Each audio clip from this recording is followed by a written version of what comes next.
Danas ću vam pokazati kako učinkovito ukloniti plijesan sa zidova i spriječiti nastanak vlage i to sve bez teških kemikalija.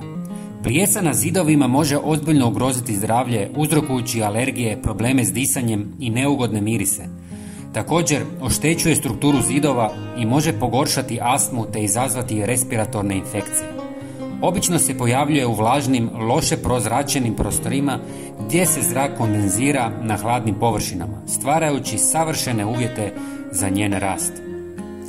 U 150 ml vode dodajte 250 ml alkohola jačine 80% i više. Možete koristiti i slabiji alkohol, ali onda nemojte koristiti vodu. Zatim dodajte 1 žlicu sode bikarbone i dobro promiješajte. Iako je kemikalija zbog svog porijekla i sigurne upotrebe u svakodnevnim zadacima, često je označena kao prirodni proizvod. Umjesto sode možete koristiti i češnjak u prahu, koji je također fungicid. Napunite sprej. Prijatelji, napišite nam odakle nas gledate. Hvala vam.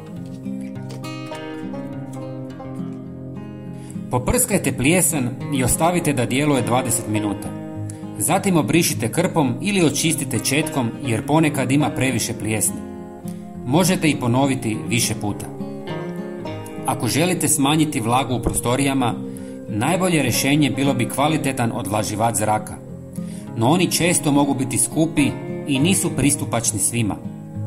Umjesto toga možete napraviti prirodni odvlaživač koristeći sol, koja je učinkovit upijač vlage jer privlači i zadržava vodu iz zraka.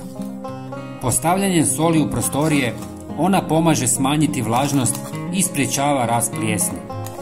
Sol je puno povoljnija ako ju kupite na veće količine, na primjer 10 kg.